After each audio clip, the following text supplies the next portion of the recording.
Hi everyone, Georgie here from Ambitions Gymnastics. I'm here to bring you another session today. Now, long before any of this lockdown occurred, I had lots of our members' parents asking when we were going to do adult classes. While we haven't got around to putting these onto the timetable just yet, one of the skills that lots of people wanted to learn, lots of adults wanted to learn to do, was a handstand. Okay, so today I am bringing you our very first adult gymnastics workshop on how to do a handstand. I'm going to build it from the ground up, so I'm going to tell you all of the things that you can do to prepare your body to be able to do a good handstand. Then I'm going to talk through some of the beginner steps that you can work on to master before moving on to kicking to a full handstand. It's going to be lots of fun. And if you work through these things and keep with it over the next few weeks, I'm sure you'll all get a fantastic handstand. I'd just like to reiterate safety.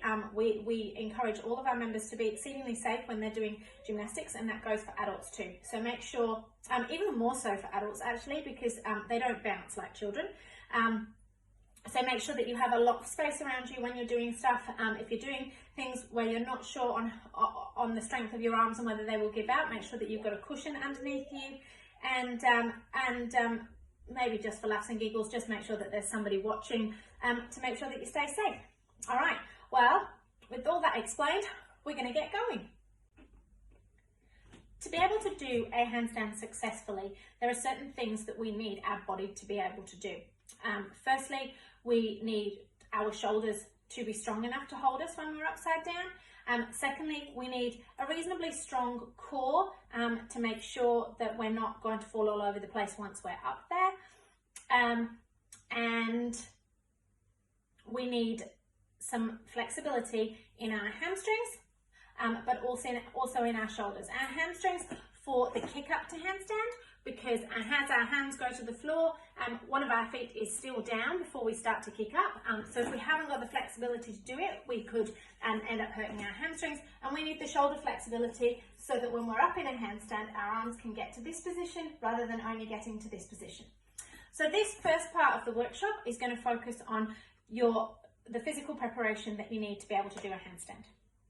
Okay, so we are going to start on our shoulder strength and our core strength. Okay, a really, really good way to build up both of those in the same exercise is to do a plank. Okay, most of you will be familiar with a plank. Elbows under our shoulders, body's nice and flat, feet together, and we hold this position. Okay, and we can hold that for 30 seconds, a minute, and if we do that on a regular basis, we'll start to build our core strength as well as our shoulders. If you want to modify that a little bit to increase your shoulder strength specifically, you can go down and up, okay? And that's getting our bodies used to having our body weight going through our arms and our shoulders. Another really good exercise, again in the plank position, is in a plank, but on our hands this time, and then feet apart, and we slowly lift one arm and then the other, trying to maintain a really strong body in the middle. Okay, so there are a few exercises there that you can do to develop your core and your shoulders. Okay, moving on from that, another way to develop our shoulders is mountain climbers. Okay, well, we go like this, and we're transferring the weight from one foot to the other, and if you do that for 30 seconds or a minute, you're going to feel the burn in your shoulders, and that just means that your shoulders are getting stronger, which will help enable you to do a handstand. Okay, so we've worked a little bit on our shoulder strength and also our core strength. What we also need is good hamstring flexibility, because when we kick to handstand, we have to do this. And even though I do handstands on a regular basis, I can still feel it pull up through my hamstring, which is the foot that's still on the ground when I kick, okay? So we need to develop our flexibility. A really good way to do this is to sit in a position that we call L-sit, stretch up nice and tall, and then you want to imagine that you're being chopped off at the middle and pancake folding on top of your legs, okay? And we just reach and we hold that there for a good 5 to 10 seconds. 1, 2, 3, 4, 5, always trying to get a little bit lower, stretching up and then repeating. Okay, and if you do this 3 to 5 times a night, you'll see an increase in your flexibility in the back of your legs. Another good exercise to increase our hamstring flexibility is something that we do with our gymnasts called bob bob stretch. So if we bend down like this, hands nice and flat on the floor, bob, bob, and then we straighten our legs. Now it won't be uncommon for you to get to about here. What we want to do is repeat it, and then ever so slowly we'll start to get lower and lower and lower. Ideally, we want our hands flat on the floor, okay, but that's something to work up to. So bob, bob, stretch. If you've got gymnasts at home, it's one of their favourites, and I'm sure that they would be happy to help you out. Shoulder flexibility is a little more difficult, okay? So what we want is to make sure that we've got this angle in our shoulders here. So I'm just going to move to a wall to show you an exercise that you can do to help increase your shoulder flexibility. So for this exercise, you're going to need a wall, okay, and nothing else. We're going to go into a wall sit kind of position. We're going to push the middle of our backs into the wall, okay, and we're going to keep our hands by our side. Then we're going to lift one arm, and we're going to see if we can get our elbow, our arm needs to stay next to our head. We're going to see if we can get our elbows to touch without our back coming off the wall. Then we're going to switch to the other side and see if we can do the same. Now most adults will probably only be able to get their arms to about here, okay? So we can do those alternating like this. And I would recommend about 10 in total, doing them 2 or 3 times a week. More often if you've got quite inflexible shoulders or want to improve it over a quicker period of time. And then we can do doubles. So we lift our arms up, press them into the wall, being really conscious that our middle of our back is staying flat against the wall, okay? So arms go up, press against the wall, and back down. And again, about 10 repetitions. 3+ times a week will help you increase your shoulder flexibility and improve the chances of getting up to a full handstand. Another good exercise for shoulder flexibility is this one. So you can use a broom, or if you've got a skipping rope, okay, and you just put your hands nice and wide like this, and we take our arms over our shoulders. We don't do them one at a time, and we don't bend our elbows, okay, and we go back and forth. Now we want to gradually be able to move our arms in so that our hands get closer and closer together, okay, but not at the expense of bent elbows or one arm and then the other. They need to go over at the same time like that, okay? That's just going to help with general shoulder flexibility. I certainly can't do it with my arms here. I know gymnasts who can, but any work that we can do on our shoulder flexibility is going to ultimately help us with our handstand further down the track.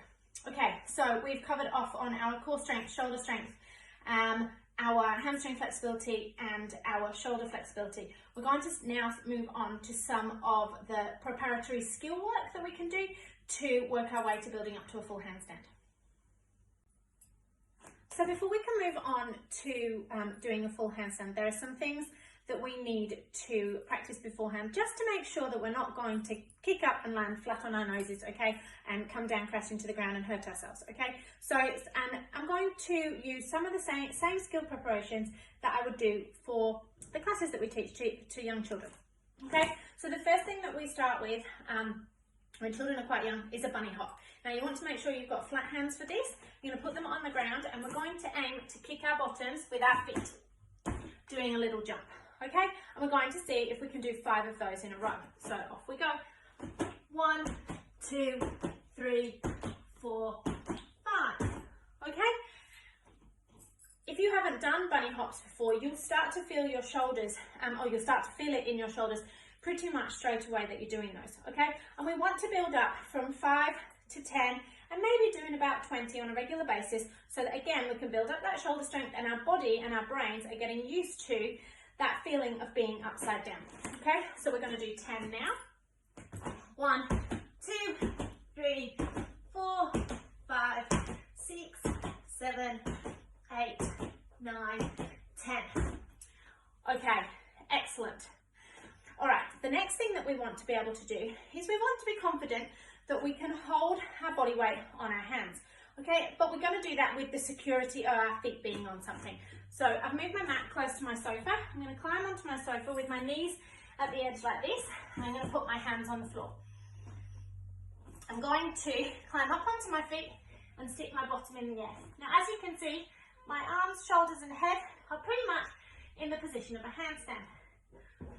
Now again, we can hold that position for 10 seconds, 20 seconds and 30 seconds, and that is all going to help us get a better handstand. Another thing that we can do is lift one foot off, which simulates going to handstand without the kick. So I'll show you that now. So hands on the ground, on my knees, I'm going to lift up to my feet, and then I'm going to put the leg in the air that I would kick up to handstand, okay? And I'm going to see if I can hold it there for 10, 9, 8, 7, 6, 5, 4, 3, 2, 1.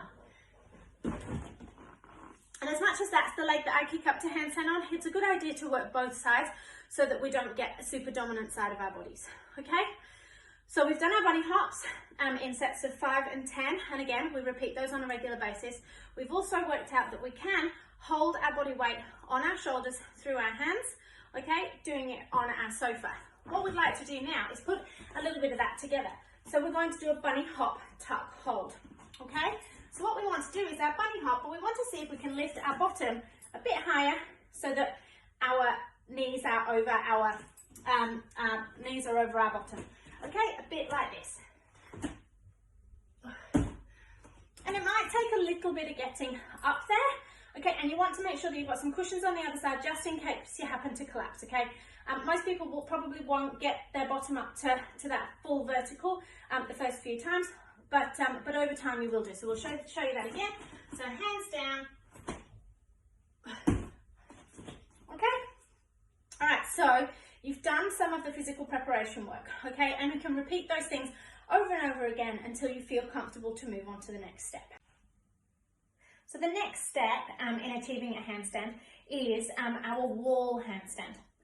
By doing a handstand against a wall, we're going to be able to be confident that we can hold our body weight up there, and we can build up to getting higher and higher. Okay, this is something again that we do with children in a preparation for a handstand, and it's a really good way of getting the feeling of being upside down and supporting our own body weight while we're there. Okay, so I've put a cushion down just for safety, which I would recommend that you do. Okay, we're going to stand with our backs to the wall like this, feet either side of the cushion, and we're going to put our hands down. Now we can start a bit further away to start with. Pop your feet on the wall like this, and we're going to start to climb up. Now, just to start with, I would recommend staying here just for a few times, just to get the feel of it, okay? The worst thing that we want to do, or the last thing that we want to do, is be a little bit overconfident, go all the way up and come crashing down and hurt ourselves, okay? So it's better to take these things slowly. So we're going to climb our feet up again. My hands are still far away, but I'm going to climb my feet up a little bit higher, okay? And I can really feel that handstand shape now. And I'm going to stay there for 5, 4, 3, 2, 1. And I can already feel that that's quite hard going on my shoulders. The blood is rushing to my head. And if those are not feelings that you're used to, it's going to feel a little strange and maybe a bit uncomfortable. So again, it's worth doing them a few times over at the beginner level before you build up to that higher level, okay? So moving on from that, what we want to try and do is we want to try and start with our hands a little bit closer. Once we feel confident, climb our feet up, okay? And then what we can do is we can slowly move ourselves in to the wall like this. And holding it for anywhere up to 30 seconds is going to improve our chances of doing a good handstand. To come down, I would always recommend coming down the way that we came for safety, okay? You don't want to be going over or come down onto your head because that's not safe and you may end up hurting yourself. Okay, so we've done our wall handstand. I wouldn't recommend kicking up to handstand this way because actually that's almost harder than doing a handstand on the floor. Okay, so we want to try and avoid kicking up to handstand the other way and stick to having our backs to the wall and our tummies to the wall when we're up there. It also promotes really good shape in your shoulders, whereas if we kick up this way, I haven't got a lot of room, but if we kick up this way, it tends to lead to an archy back, which is not the shape that we want to see in a handstand. Okay, we're going to move on now to putting our handstand together, what we've learnt all together, and kicking up from freestanding on the floor. So we've worked through the preparatory phases of our handstand, and we're ready to put it together on the floor. Okay, so what we want to do is we want to make sure that when we do a handstand, we have flat hands on the floor. So we don't want our thumbs up like this, so we run the risk of breaking our thumbs, and we don't want that. So nice flat hands when they go on the floor. You want to pick which foot is going to go in front when you kick to handstand. You'll probably already know this from if you were to take a step, it would be the step that you put in front, the foot that you would put in front. If you kick a ball, it might be the foot that you kick a ball with. Okay, it's my leading leg on everything that I do. So I'm going to put that foot in front. I'm going to get my hands ready, and as my hands go down onto the floor, I'm going to start to kick my foot up like this. Okay, and we're just going to take it slowly, okay? And what we're aiming for is an L in the air, like this. So one foot high and the other foot perpendicular. So we're making a right angle with our hips. Okay, so nice flat hands. As our hands go down, our foot kicks up, and we want to make an L handstand. All right, so we're not kicking too hard, we're not being overly confident with it, we're just taking it easy. We want nice, strong arms. Try not to lock your elbows out completely, so a soft little bend. Okay, nice flat hands, and let's go again. Okay, we want our hands a little bit away from our foot, but not too far away, because if we reach too far, it makes the kick up really hard. Similarly, we don't want our hands right next to our feet because it makes kicking up hard. It also increases the amount of flexibility that we need in our hamstrings. So you probably want to be about 60 to 70 centimeters away from your foot with your hands. All right, so we're aiming for our L handstand. Okay, so if we spread our fingers and push the ground away, this creates a really stable base for our body on the floor. Okay, we don't want our heads stuck out like this. Ideally, in a handstand, we want to be looking at the top of our eyes and up at our fingertips. Okay, so we'll do our L handstand one more time, like that. Now, moving on, similarly to how we would do in a class setting, I would then aim for a croc snap handstand, or what we call a croc snap handstand, where we tap our feet together at the top, and that's giving us the sensation of both legs being fully up in the air. Okay, so we go one, tap our foot, and come back down again. Okay, and we can do that until we feel comfortable that both legs are up in the air. It wouldn't be uncommon for you to come down after you've done that on 2 feet, because that's something that we see quite often, but you do want to try and come down on 1 foot, and it needs to be the foot that goes up last. So we want to avoid switching our legs in handstand. So up, so the foot that's gone up last is always the foot that comes down first. Okay, so that's our croc snap. And after that, we can move to our full handstand.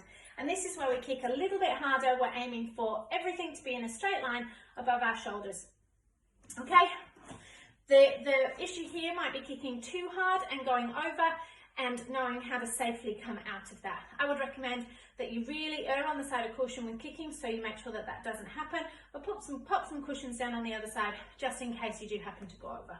Okay, so we're aiming for a full handstand, and as you can see, I didn't quite get there that time. The angle in my shoulders was a bit closed. It was like this, which meant that my handstand came down quickly. We want to get the angle in our shoulders to 180 degrees so that our handstand can stay up in the air. Full handstand. Okay. And once you've done that, you can try holding it. We want to make sure that once we're up in the air, our core is strong. All of our muscles right through our core section are switched on. We like to squeeze the muscles in our bottom, and we want to try and make ourselves as tall as possible. We're in a handstand, always pushing those fingers through the ground. Big kick. I didn't push tall that time, and my shoulder angle was closed. Now, some of the common errors that we see in handstands, especially from adults, but from people who have learned them later on in life and who haven't been taught the correct technique from a young age, is we will see head stuck out and closed shoulders, which looks like this, okay? And that will go hand in hand with an archy back. So you'll see this, okay?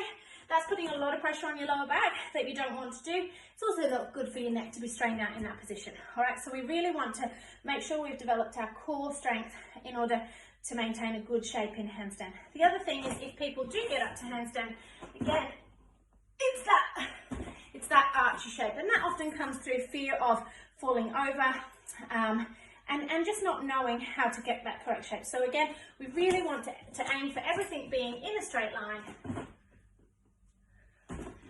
And that will come from your physical preparation. That will come from your hamstring and shoulder strength stuff that you're doing, flexibility stuff that you're doing, your core and your shoulder strength that you're doing, and all of the lead up work into getting up to a full handstand. And if you do all of that, you'll have a great handstand in no time. I hope you've enjoyed the workshop and that you found it useful, and love to see some of your handstands if you get around to doing them. Thanks, guys.